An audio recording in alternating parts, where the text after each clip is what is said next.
Hola a todos, hoy es martes, 10 de marzo de 2026, y nuestro querido amigo, nuestro hermano, el profesor Ted Postel, está aquí con nosotros.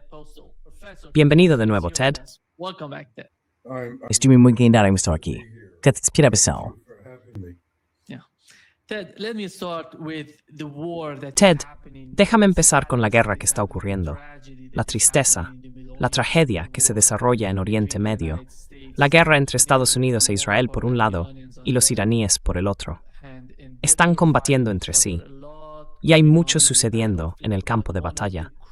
Una de las cuestiones cruciales ahora mismo es cómo están funcionando los sistemas de defensa aérea y los misiles en esta guerra. ¿Cuál es tu comprensión de la situación actual en el campo de batalla?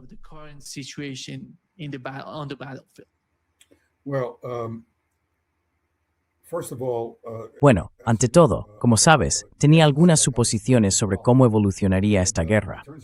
Resulta que subestimé, aunque di mucho crédito a los iraníes, subestimé lo eficaces que serían.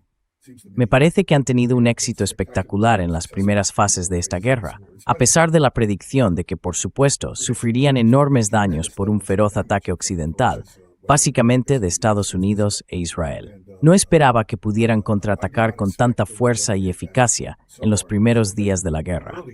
Mi opinión era que, a medida que la guerra avanzara, el equilibrio se inclinaría a favor de Irán, a medida que continuara la guerra de desgaste y siguieran atacando, en particular a Israel y de manera importante a las bases militares estadounidenses en el Golfo Pérsico.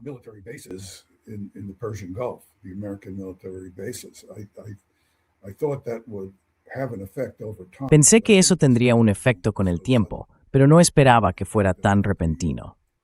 De hecho, creo que las capacidades de los drones y la falta de defensas aéreas por parte de Estados Unidos, en lo que respecta a su capacidad para defender sus propias bases militares en el Golfo, se han combinado de una forma catastrófica. Creo que la destrucción de estos radares son grandes y explicaré cómo son estos radares, porque creo que a tu audiencia le resultará interesante, muestra cómo todo el sistema de defensa antimisiles y antiaérea, que ha costado cientos de miles de millones de dólares, se está derrumbando ante nuestros ojos. Se está derrumbando de forma catastrófica.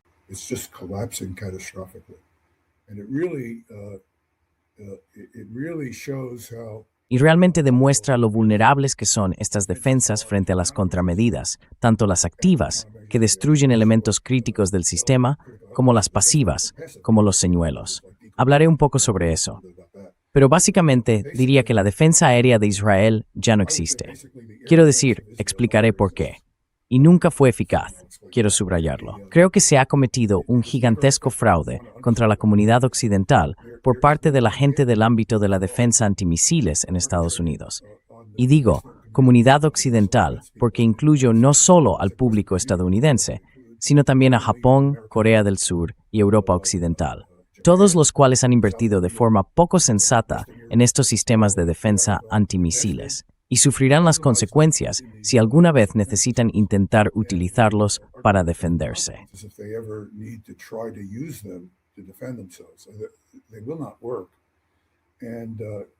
No funcionarán.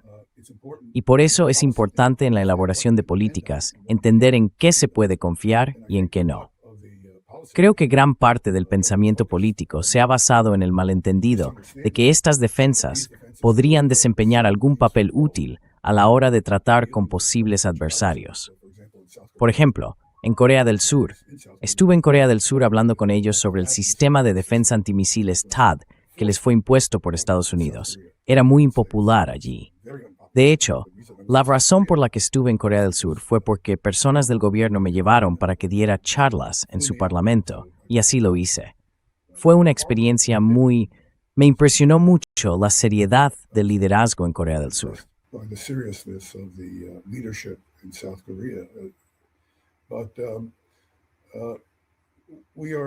Pero nos han hecho creer erróneamente que estos sistemas tienen algo que aportar. De hecho, lo único que realmente han hecho, además de consumir cantidades enormes de dinero, es provocar que muchos países tomen medidas para contrarrestarlos. Las incertidumbres que introducen estas defensas incluso cuando se tiene la confianza de poder neutralizarlas, son tan grandes que los líderes políticos no pueden tolerarlas. Así que destinan recursos a impedir que estos sistemas lleguen a ser eficaces, en parte porque no están seguros de lo que podrían hacer en última instancia, y en parte porque no quieren permitir la percepción política de que estos sistemas puedan tener alguna utilidad real.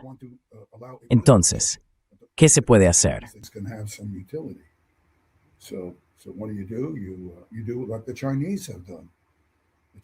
Haces lo que hicieron los chinos.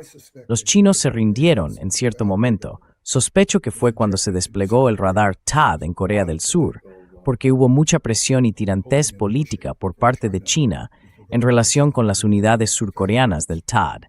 Así que el liderazgo político se rindió y dijo, de acuerdo, los estadounidenses solo entienden la fuerza. Este es el argumento estadounidense sobre todos los demás en el mundo. Los estadounidenses solo entienden la fuerza, así que mostremos algo de fuerza.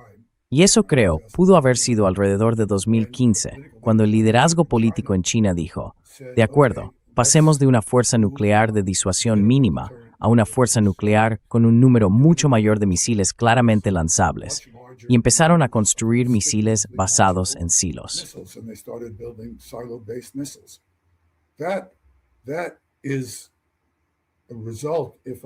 Ese es el resultado, si no me equivoco, de todas esas defensas antimisiles. Así que desde el punto de vista de Estados Unidos, la seguridad estadounidense se ha visto reducida de forma significativa por lo que el liderazgo político estadounidense estaba haciendo en Corea del Sur. Y ahora, también creo que los chinos entiendo por qué lo hicieron. He estado en China muchas veces y tengo un gran respeto por China, su cultura y su pueblo. Pero creo que esta decisión también tiende a reducir la seguridad de China, porque concentra aún más la tensión y la hostilidad estadounidenses, una hostilidad injustificada, en mi opinión, contra China.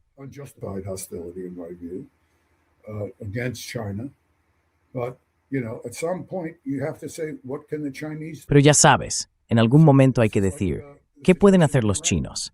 Esto es como la situación en Irán. Que a uno le guste o no el gobierno concreto de Irán es irrelevante. Quiero decir, son los iraníes los que miran a este adversario que ha intentado destruir el país económicamente, supuestamente con la esperanza de llevar allí la democracia, sea lo que sea que eso signifique.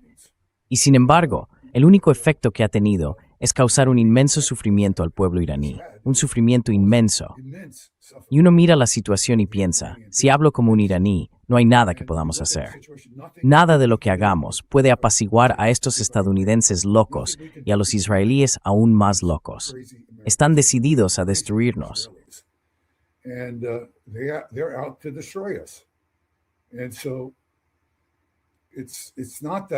Así que no se trata de intentar ser moderados o de entablar negociaciones. Todo lo que hacen es utilizar las negociaciones para adormecernos, hacernos creer que no seremos atacados, y luego atacan cuando les conviene, sin importar si las negociaciones están en curso. Por eso no hay posibilidad de negociar con los estadounidenses y los israelíes, porque lo que quieren es que desmantelemos todo nuestro país y toda nuestra cultura. Quieren destruir Irán, esta cultura de 3.000 años, que es una cultura cohesionada. Si se fragmenta Irán en todas esas pequeñas partes, y no veo cómo podría hacerse, porque ciertamente hay muchas minorías en Irán, seguiría siendo una cultura cohesionada, predominantemente cohesionada. La única manera de lograrlo sería destruir el país y su cultura.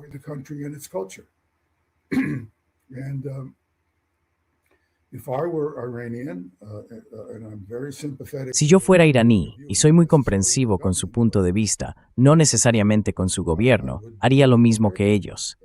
Simplemente no veo que se les haya dado ninguna alternativa. Y toda esa retórica que se escucha en Occidente como, es que eligen no hacerlo, básicamente equivale a decir, desnúdate, inclínate y déjame hacer contigo lo que quiera.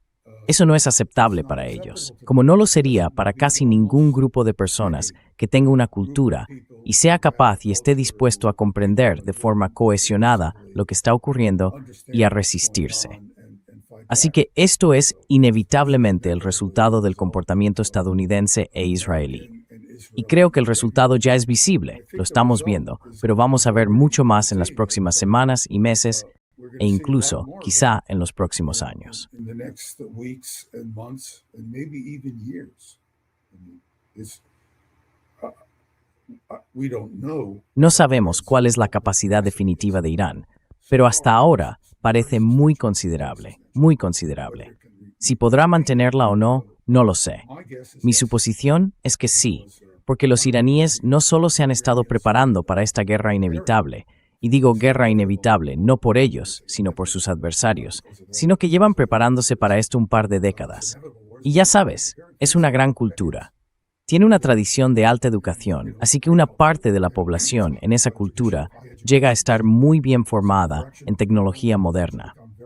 El gobierno los ha apoyado en estas iniciativas y están en una posición fuerte para contraatacar. Y eso es lo que estamos viendo ahora. And that's what we're now seeing. So.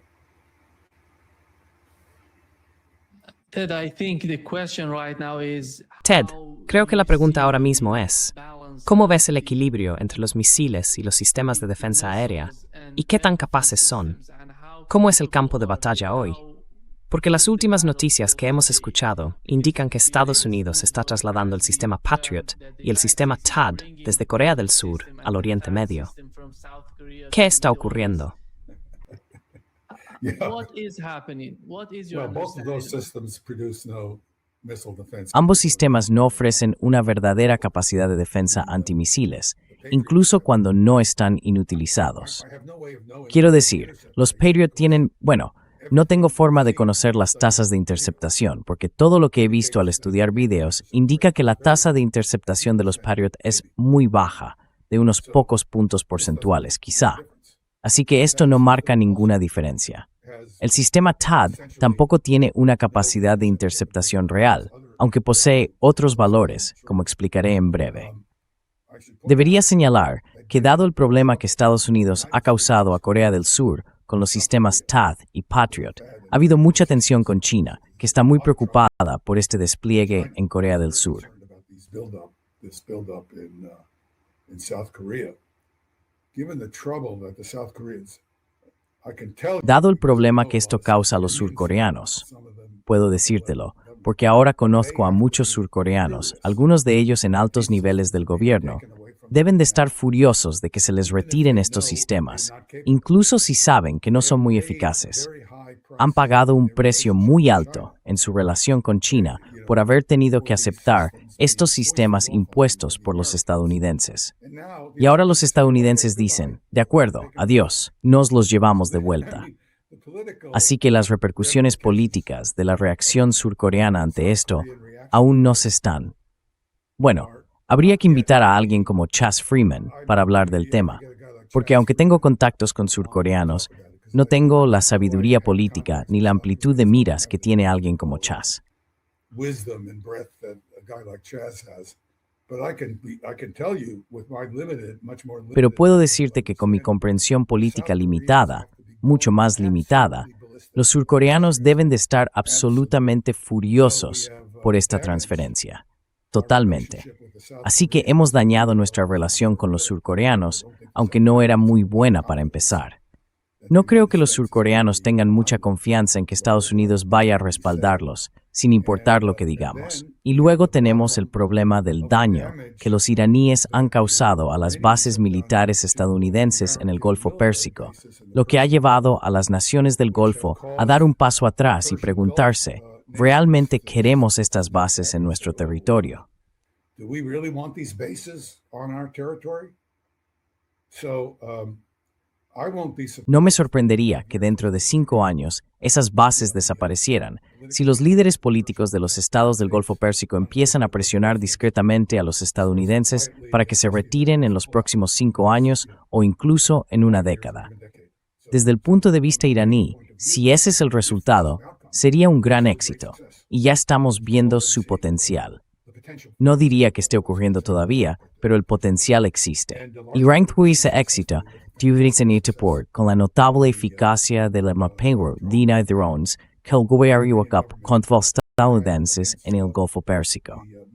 the bases in the Persian Gulf, the American bases in the Persian Gulf. In particular, En particular, además de causar daños significativos a las bases en general, el gobierno iraní ha eliminado todos los radares clave que Estados Unidos e Israel necesitan simplemente para saber qué tipo de ataques se dirigen contra Israel. Y lo explicaré en breve. Así que ahora mismo, en Israel, se les está diciendo, literalmente en la prensa, que cuando suenen las sirenas, busquen refugio. En otras palabras, no tenemos ninguna alerta temprana más allá de eso. Antes había minutos, 5, 10 minutos de aviso previo. Ahora se reduce a que suenen las sirenas, quizá 1 minuto o 2 como mucho, para que la gente se refugie. Y por supuesto, el nivel de daño que se está causando es claramente alto.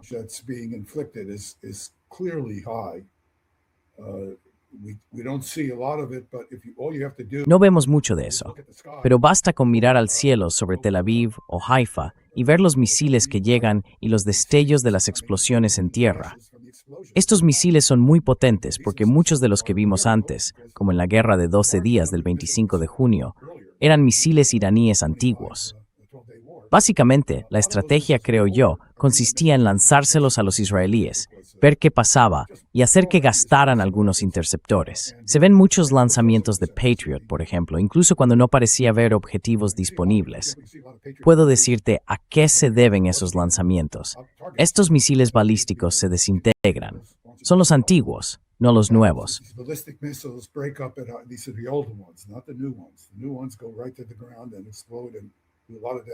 Los nuevos van directamente al suelo, explotan y causan muchos daños.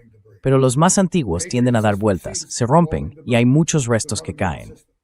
El sistema Patriot detecta esos restos que caen. Es un sistema automatizado.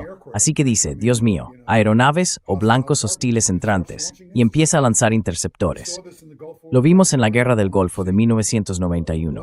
Se veía un misil balístico llegar, impactar en el suelo y explotar. En esa guerra eran los Scud iraquíes. Llegaban al suelo, explotaban, y luego se veía un montón de Patriots siendo lanzados. Empezamos a rascarnos la cabeza, preguntándonos qué podía estar pasando.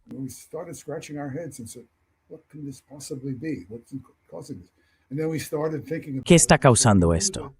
Entonces empezamos a pensar en ello y dijimos que sabíamos que un número considerable de misiles Scud se desintegraban a gran altitud porque daban vueltas. Cuando entraban en la atmósfera, en una posición desfavorable, simplemente se rompían. Empezamos a calcular las tasas de caída y dijimos, Dios mío, a lo que este sistema está disparando es a los restos que caen. Así que sospecho que eso sigue ocurriendo. Estas tasas de interceptación han sido muy bajas. Quiero decir, el hecho de que estos radares ya no desempeñen un papel y que el sistema teóricamente inoperante.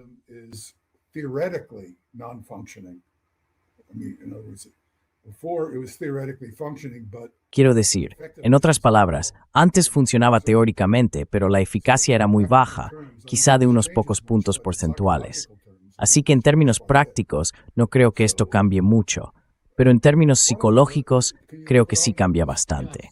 Entonces, ¿por qué no pones la diapositiva número 4, quizá? Déjame explicar lo que muestra la diapositiva número 4. Es simplemente la arquitectura funcional básica de un sistema de defensa antimisiles. Podría ser cualquier sistema de defensa antimisiles. En el centro a la derecha se ve algo etiquetado como radares de alerta temprana. Ahora bien, el radar de alerta temprana es un radar gigantesco y voy a mostrarte una imagen de uno de estos aparatos. Este es el radar gigante que fue destruido. No sé dónde estaba ahora. ¿Era en Qatar? No estoy seguro. Sí, fue en Qatar. Sí, y esto es lo que se llama un radar UHF, de ultra alta frecuencia. En realidad sé bastante sobre este radar porque es un radar de alerta temprana utilizado para la protección de Estados Unidos. Tenemos 4 o 5 de ellos operando en el país y uno en Inglaterra también, de hecho. Este radar funciona a una determinada frecuencia, y la frecuencia es importante porque se elige de manera que una ojiva sea un reflector muy eficiente de las señales de radar. La reflectividad de radar de una ojiva típica a frecuencias UHF puede ser de aproximadamente 1 metro cuadrado. Así que imagina un reflector de 1 metro cuadrado. Es un reflector considerable, pero eso es a la frecuencia adecuada. But that's at UHF. That's at the right frequency. Now, if we look to the Ahora, si miramos a la izquierda de ese radar, donde tenemos las líneas de comunicación de enlace, hay radares más pequeños. smaller, Su función es adquirir las ojivas entrantes con una precisión de seguimiento mucho mayor que la que puede lograr el radar grande de baja frecuencia. Por eso operan a frecuencias mucho más altas. En este caso, se trataría del radar TAD, que funciona a unos 10 GHz. Uno opera a 10 GHz y el otro a 0,4 o 0,5 GHz. Así que la frecuencia es unas 20 veces mayor. A esta frecuencia más alta, la reflexión del radar sobre la ojiva es entre 100 y 1000 veces menor. radio reflection. En otras palabras, la sección transversal, en lugar de ser de 1 metro cuadrado, debido a la alta frecuencia, es en realidad una centésima o una milésima de metro cuadrado. Or 1,000th of a square meter. So no matter how powerful this smaller radar is, Así que, por muy potente que sea el radar más pequeño, le resulta mucho más difícil adquirir la ojiva entrante. Necesita información de orientación del radar grande. El radar grande proporciona esa información de orientación a los radares de seguimiento más pequeños y de mayor frecuencia, que pueden entonces seguir el objetivo entrante y guiar a los interceptores para intentar realizar intercepciones. so Estos radares de alta frecuencia, en banda X, no pueden adquirir las ojivas entrantes a menos que dispongan de esta información de orientación. Porque, permítame señalarlo rápidamente, la forma de pensar en un radar es como en una linterna. Tengo esta linterna y la estoy apuntando hacia un objeto que se aproxima. I'm pointing it. Now, it's an incoming object. Now, I don't know where it is exactly, so I have Ahora bien, no sé exactamente dónde está, así que tengo que, ya sabes, rastrear el cielo en busca de ese objeto que se aproxima hasta que lo vea. Esa es la fase de búsqueda y adquisición, como se llama.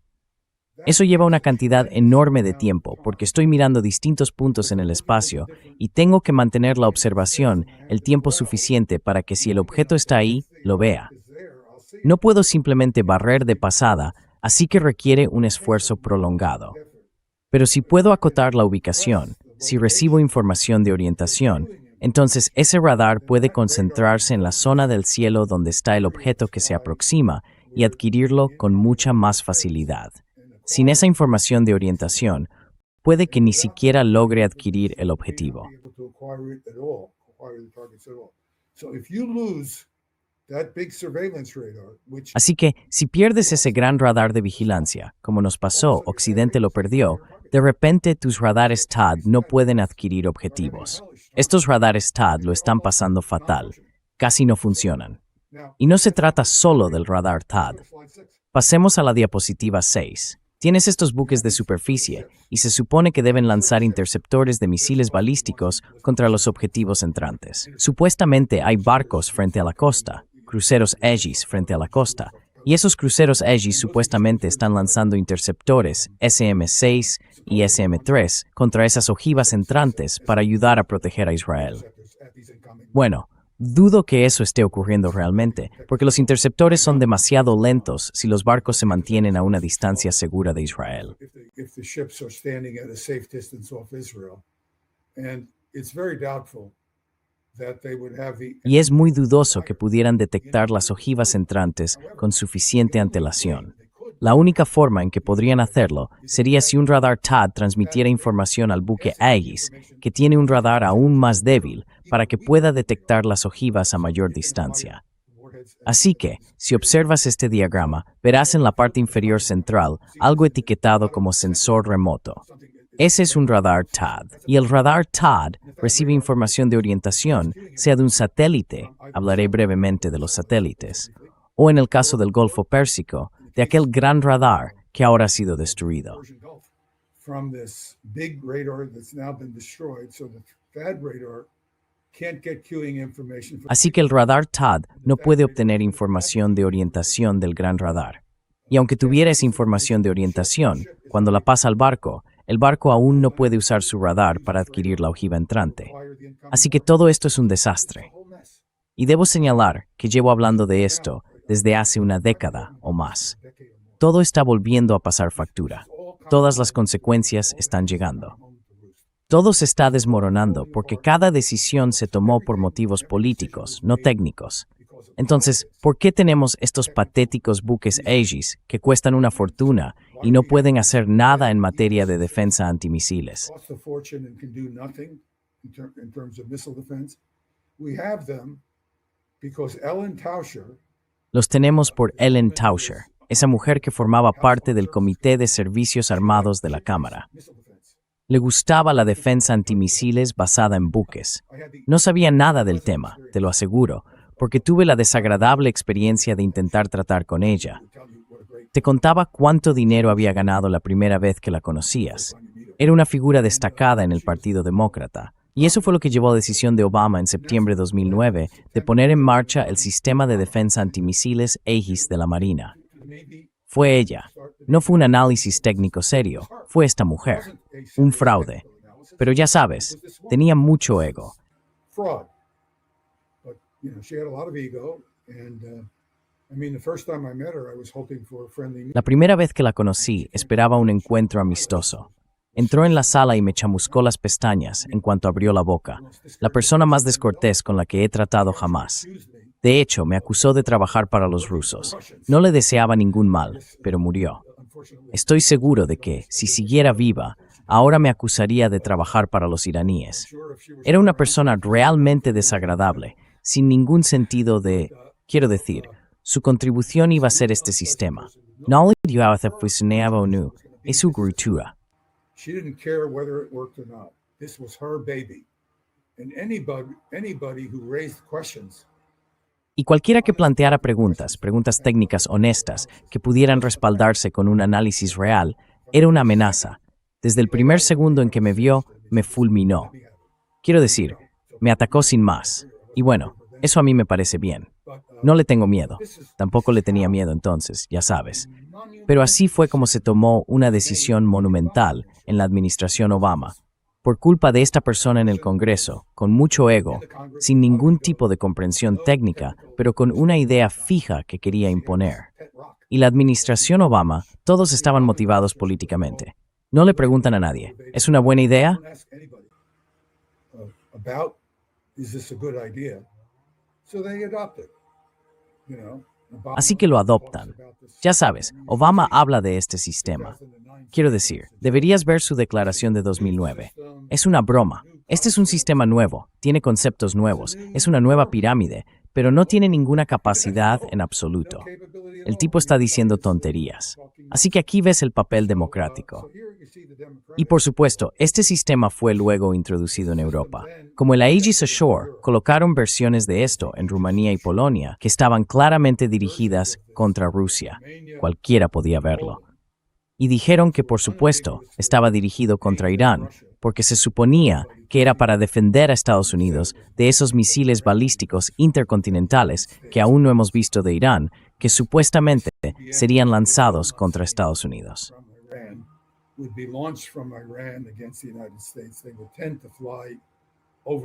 Tenderían a volar sobre los polos, así que volarían sobre Rusia. Entonces lanzaríamos esos interceptores contra ellos y los derribaríamos. No importaba que los interceptores no tuvieran suficiente velocidad para alcanzar sus objetivos y que los radares no fueran adecuados. Y teníamos este plan. Así que si estás allí en Rusia y eres una persona técnica que asesora a Vladimir Putin, que es un tipo muy serio, puedes ver, cuando Putin habla, que se está dirigiendo a sus analistas técnicos. No está hablando con algún miembro de su personal político.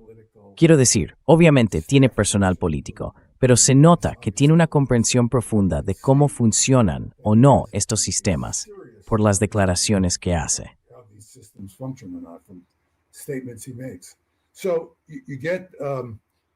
Así que tienes a Putin y a su equipo técnico diciendo, bueno, ya sabes, este sistema no puede hacer el trabajo, pero puede lanzar misiles de crucero desde el mar, por cierto, que pueden usarse para atacar a Rusia.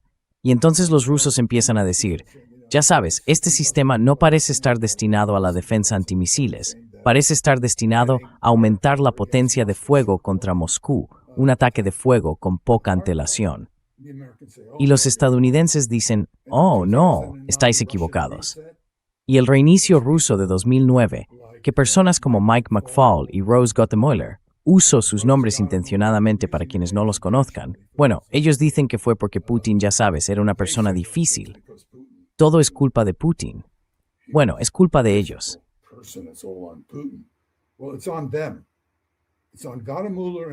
La culpa es de Gottemoeller y McFaul porque no hicieron los deberes. Y puedo asegurarte que he hablado con ambos, los conozco a los dos. Ninguno de ellos tiene ni idea de que estos sistemas no tienen ninguna capacidad. McFaul incluso intentó preguntarme sobre ello en un momento dado, y yo empecé a explicárselo tranquilamente, y él simplemente se marchó. No quería quedar en evidencia por lo poco que sabía.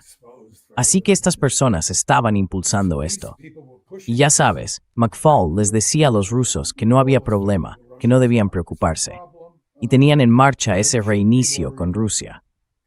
Y los rusos decían que estos tipos intentaban adormecernos para ponernos en una situación en la que pudieran atacarnos, lo cual, por cierto, parece que la historia ha demostrado que era cierto.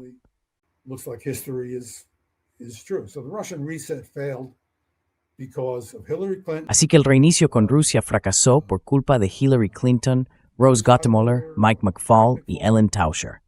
Ya sabes, toda esa gente maravillosa y de pensamiento profundo que supuestamente no tiene la culpa.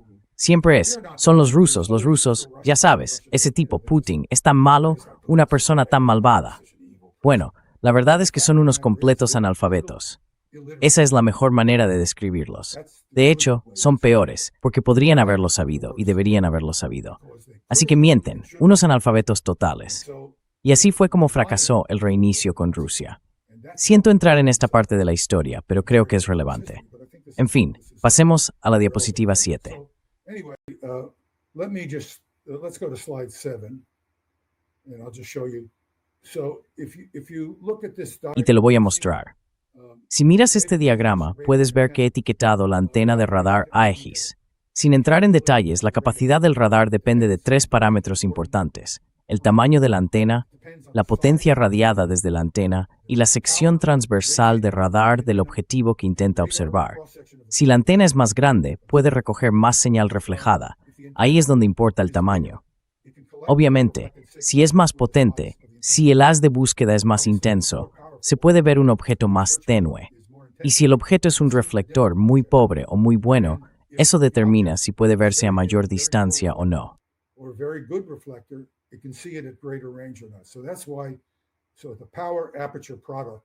Por eso, el producto potencia-apertura es el término que suelen usar los ingenieros, aunque en realidad se trata del producto potencia-apertura sección transversal de radar. Fíjate en que este radar es en realidad bastante pequeño. Es extremadamente potente si se utiliza contra aeronaves, porque la sección transversal de radar de un avión es 100 o incluso 1000 veces mayor que la de una ojiva entrante a gran distancia. Así que si quieres detectar un avión, estás hablando de decenas de kilómetros de alcance. Si quieres usar este radar para defensa aérea contra aviones o misiles de crucero entrantes y similares, es un sistema de una capacidad extraordinaria.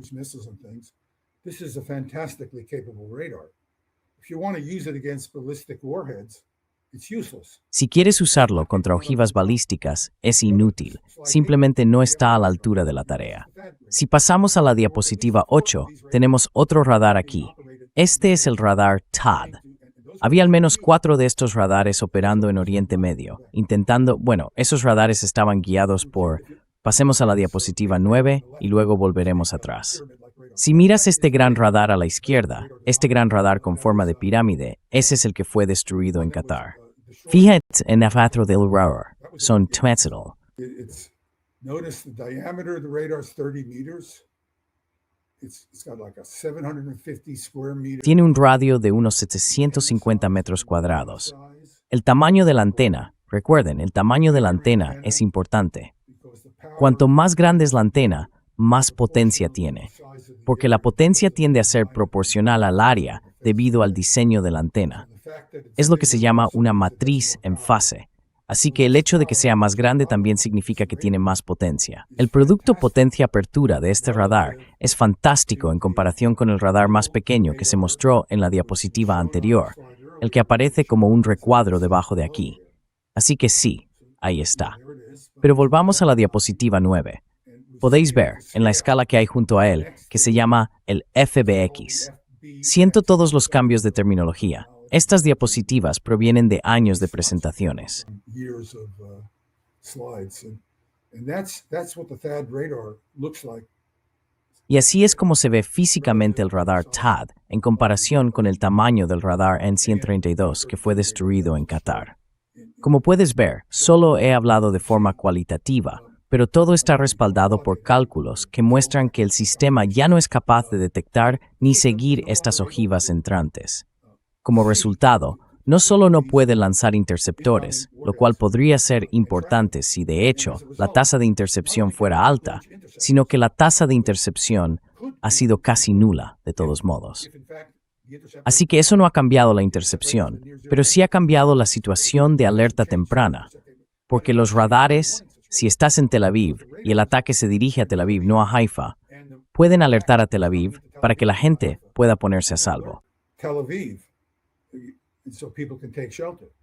I don't want to alert Haifa and Beersheba and these other places. No quiero alertar a Haifa, Beersheba y a esos otros lugares, porque no quiero que la gente se vea alterada por las alertas cuando puede que el ataque ni siquiera ocurra. Así que he perdido la capacidad de localizar de dónde proviene el ataque. Puedo saber que se aproxima un ataque, porque puedo ver el lanzamiento con mis satélites, pero no puedo seguir los sistemas. Déjame mostrarte rápidamente lo que tenemos en el espacio, porque eso sí funciona. El sistema espacial tiene unas capacidades fantásticas. Es limitado, pero muy bueno para proporcionarte cierta información. Recuerda, saber algo que no sabrá nada. Ford les lanza un misil en Irán. Es verlo.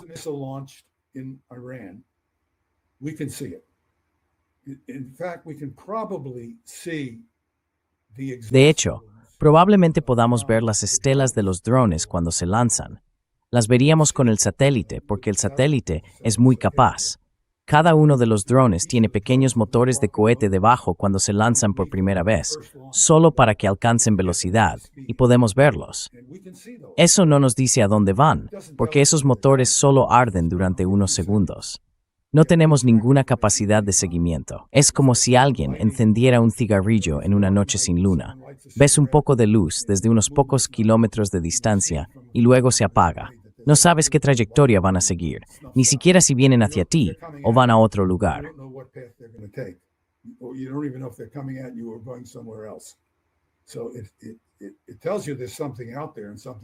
Así que te indica que hay algo ahí fuera y que ha ocurrido algo, pero ya sabes, en realidad no te ayuda mucho. Ahora bien, en el caso de Israel, pueden saber qué tipo de misil están viendo, porque el cohete emite una cierta cantidad de energía. Tiene una trayectoria de vuelo, así que se va inclinando. La estela tiene una cierta longitud, y al observar la estela del cohete desde el espacio, se ve cada vez más. Geométricamente, se puede apreciar un cambio en el perfil de brillo, así que podrías decir, eso es un Alpha Tau, o eso es otra cosa, y así sucesivamente. Así que puedes deducir algo, pero tiene una utilidad limitada. En realidad, no sabes a dónde se dirige. No sabes si va a caer en Haifa o en Tel Aviv. Así que tienes esa información, pero poco más.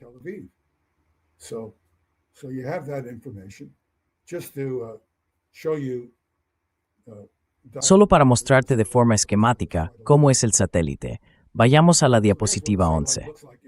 Bien, así es como se ve el satélite. Si miras no nos preocupemos por eso. Pasemos a la diapositiva 12. Para que te hagas una idea, este es un satélite grande, increíblemente capaz, pero increíblemente caro. Estamos hablando de decenas de miles de millones de dólares para ponerlo en funcionamiento. Básicamente, estos satélites se lanzan a lo que se llaman órbitas geoestacionarias. Veamos la siguiente diapositiva. Una órbita geoestacionaria, si nos centramos, digamos, en los tres iconos de satélites en el lado derecho de este diagrama, se encuentra en el ecuador. Están inclinados en el ecuador de la Tierra y a una altitud de unos 40.000 kilómetros. Giran alrededor de la Tierra una vez cada 24 horas. and they rotate around the Earth once every 24 hours. And we're looking, if you notice Y si te fijas en la imagen de la Tierra, la estamos mirando desde arriba, desde el Polo Norte. La Tierra está girando, y los satélites giran a la misma velocidad. Así que, en efecto, los satélites están estacionarios desde el punto de vista de las personas en el suelo. El satélite está siempre sobre la misma zona de la Tierra. Al colocar los satélites a lo largo de esta órbita geoestacionaria, podemos cubrir todo el planeta. Ahora bien, en el caso de Estados Unidos, no he examinado las posiciones en detalle, pero sin duda tenemos 2 o 3 satélites que pueden observar simultáneamente Oriente Medio. Y la razón por la que se necesitan 2 o 3 satélites es que no se puede determinar la distancia.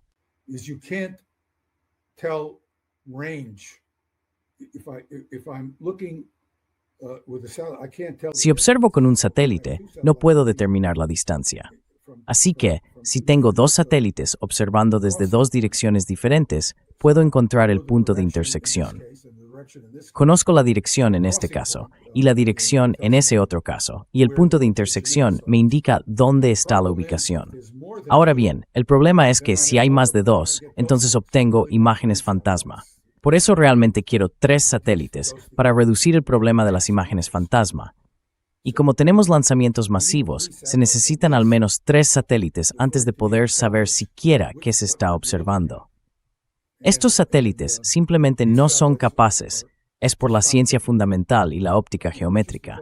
No pueden determinar con detalle hacia dónde se dirigen esos misiles.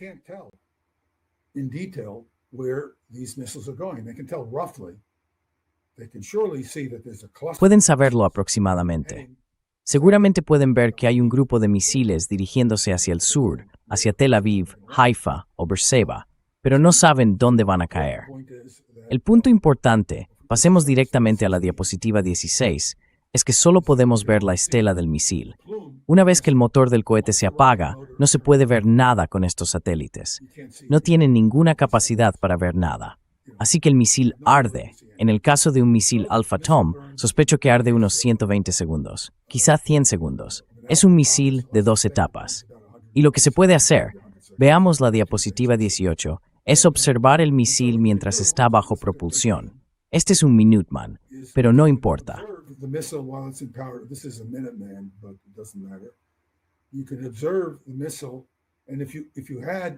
Puedes observar el misil, y si tuvieras esos puntos mostrados en la imagen superior de la trayectoria del Minuteman, si pudieras ver esos puntos, podrías obtener una estimación aproximada de hacia dónde se dirige.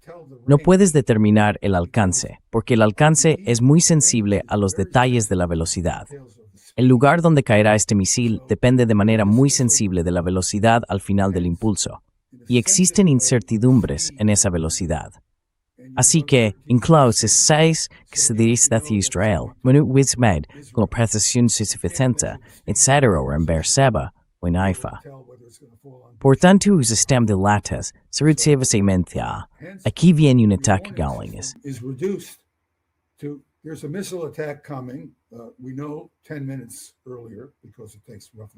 Lo sabemos con unos 10 minutos de antelación, porque tarda aproximadamente 10 minutos. No sabemos a dónde va a ir, así que no podemos emitir una alerta. No queremos emitir una alerta para todo Israel, así que tenemos que esperar.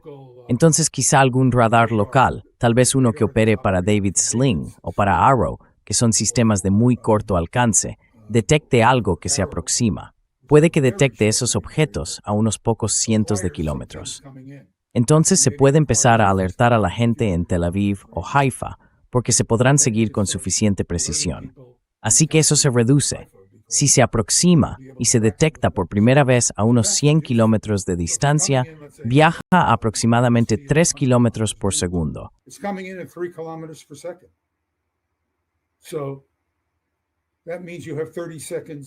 Eso significa que tienes 30 segundos de aviso. Si está a una distancia de 200 kilómetros, entonces dispones de unos 60 segundos de aviso. Sospecho que las adquisiciones se están produciendo a unos pocos cientos de kilómetros de distancia. Y por eso, los israelíes de repente están recibiendo 1 minuto, quizá 1 minuto y medio de aviso, en lugar de 10 minutos. porque los sistemas de radar han sido eliminados. Ahora bien, mi suposición es que esto va a tener un efecto profundo con el tiempo en la psicología, la mentalidad del ciudadano israelí medio, porque estos misiles están causando muchos daños. Así que creo que el problema es muy grave. The problem is very serious, and I only just put this analysis. Y solo reuní este análisis anoche porque estoy esforzándome mucho quiero contribuir a la comprensión de la gente y también a la mía, dicho sea de paso. Así que estoy haciendo este análisis todo el tiempo, pero también intento seguir el rastro de la información. Solo descubrí el otro día, para que tu audiencia entienda mi problema, que me di cuenta ayer de que todos esos radares habían sido destruidos. Fueron destruidos antes. Estoy intentando al lío con las noticias abiertas y levantarse, warnirme-tris y record análisis significativo. Nuestro caso fue muy significativo. Now, in this case, it was very significant, and because I have a lot of background knowledge. Y como tengo muchos conocimientos previos, como sin duda se desprende de esta conversación, me di cuenta de inmediato de que todo el fraude, la afirmación de que van a interceptar misiles, independientemente de que se queden sin interceptores, ha quedado al descubierto. No hay manera de que puedan estar operando un sistema de defensa antimisiles ahora. Ninguna. Ya sabes, simplemente no lo tienen. Así que en este momento pueden lanzar interceptores, pero en realidad tienen muy poca capacidad para adquirir objetivos a una distancia lo suficientemente larga como para poder operar el THAAD o los sistemas basados en el mar, ambos fuera de servicio. Porque lo único que hay que hacer, no tenemos pruebas del rendimiento del THAAD, el Arrow y el SM-3, ya que operan a gran altitud, y simplemente no disponemos de suficientes videos de esos enfrentamientos a gran altitud. We just don't have enough video of those high altitude engagements. You'd have to be in Jordan looking at. Sabes, tendrías que estar en Jordania mirando. So, Encontré algunos videos de Jordania, pero no hay suficientes datos. I'm pretty sure that Así que cuando la gente me pregunta qué tal están funcionando, digo que estoy bastante seguro de que no están funcionando, porque he trabajado mucho con estos sistemas. Pero no puedo decir que tenga datos sobre eso, aunque en cierto modo sí tenemos datos, porque cuando miras lo que realmente vemos, que son los sistemas de menor altitud, donde básicamente solo tenemos el Patriot y el Iron Dome, se puede ver cómo sobrepasos por los misiles que llegan. being overwhelmed. Si el nivel superior funcionara en absoluto, no estarían tan sobrepasados. Working at all, they wouldn't be so overwhelmed. Are they supposed to be the layer of defense? Here's the story. Se supone que ellos son la capa de defensa. Ya sabes, esta es la historia. La primera capa hace esto, y la segunda capa hace aquello. Todo ese sin sentido. Pero la primera y la segunda capas no tienen ninguna capacidad, así que la tercera capa tiene que encargarse de todo. Y este es, por supuesto, uno de los muchos problemas que tienen las defensas antimisiles. Así que estamos ahora en una situación en la que ni siquiera se puede fingir que esas defensas antimisiles funcionan en ningún nivel. La eliminación de los radares ha sido un triunfo tremendo para la estrategia de ataque iraní. For the Iranian strategy of attack. And I wonder, I don't know, it's interesting. Y me pregunto, no lo sé, es interesante que Trump dijera ayer algo como, ya sabes, hemos hecho nuestro trabajo y la guerra podría terminar en una semana en lugar de 2 porque acabamos con Irán. Y luego hay otros informes de prensa que pueden o no ser precisos. Así que no puedo ser, quiero dejar esto claro, pero hay otros informes que dicen que intermediarios han transmitido a los iraníes propuestas de un alto el fuego y que los iraníes las han rechazado. Lo más fuerte es exactamente lo que debería esperar. El liderazgo iraní dijo, si empezáis esta guerra, terminaremos. Eso fue lo que quiso. We're going to finish it. That's what they said. We know we're going to take tremendous damage initially. Sabemos que vamos a sufrir daños tremendos al principio, pero también sabemos que podemos resistir más que vosotros y que podemos acabar con esto. Así que, por favor, no empecéis la guerra. Estamos negociando con vosotros. Pero en cambio, Estados Unidos negoció de mala fe. Intentó, y puede que incluso lograra, engañar al liderazgo iraní, haciéndole creer que no atacarían el 28 de febrero, un sábado, porque es una festividad judía israelí. Mataron a una gran parte del liderazgo iraní y del alto mando militar. Pero si se observa cualquier país, el liderazgo superior puede sustituirse fácilmente siempre que exista un mecanismo para hacerlo.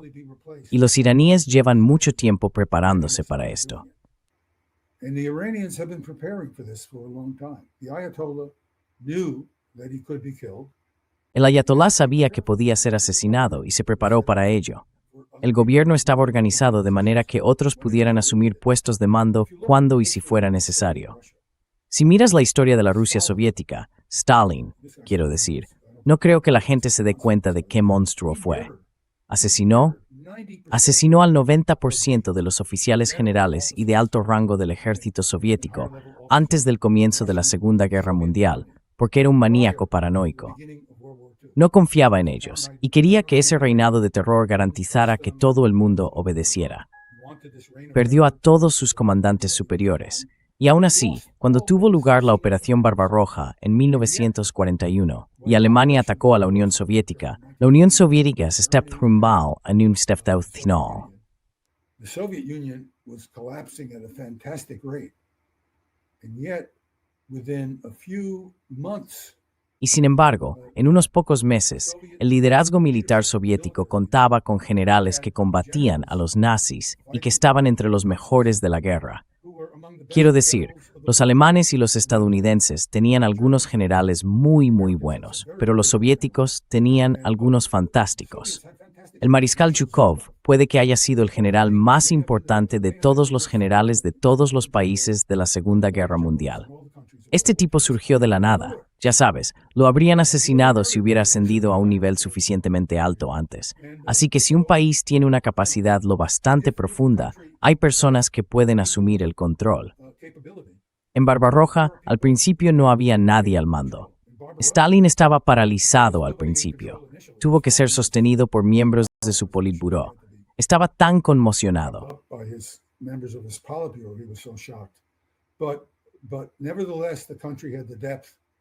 Pero aún así, el país tenía la profundidad necesaria para incorporar a las personas que necesitaban para derrotar a lo que era realmente el ejército más capaz de la guerra.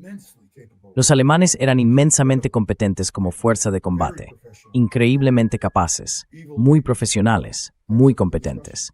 Malvados quizá, pero eso es otra cuestión. En cuanto a capacidad, eran un ejército extraordinariamente competente. Eran, por así decirlo, el ejemplo supremo en términos de poder militar. Y los rusos los derrotaron de manera contundente. Así que lo que estamos viendo ahora en Irán es que podríamos llamarlos de segunda categoría, pero puede que sean mejores que los de primera, porque son personas con talento. Estaban en un segundo plano, tienen unas habilidades tremendas y han reflexionado sobre lo que harían en sus funciones de liderazgo. They have thought about what they would do in their leadership roles. They've been trained for leadership roles. And God knows. Han sido formados para ocupar cargos de liderazgo y solo Dios sabe a qué nos enfrentamos.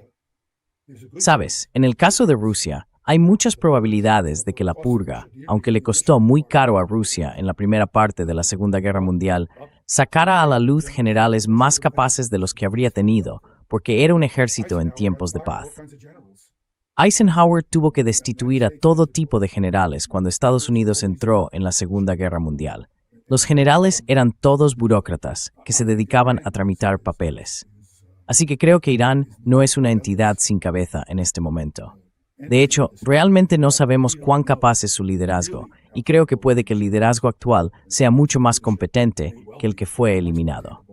Así que ya veremos. La guerra no ha terminado, solo está comenzando. The war is not over. It's only beginning. Yeah. Sí, gracias Ted por estar con nosotros hoy. Un gran placer, como siempre. Siempre pesimismo y fatalidad. Todo gira en torno a la guerra. ¿Qué más podemos decir? Eso es la guerra. Sí, exactamente. Exactamente. Yeah, exactly. Bueno, muchas gracias, Nima. Siempre es un placer hablar contigo. Es un placer. Hasta pronto, Ted. Cuídate. Bye bye. Thank you. Bye-bye. We use Skank.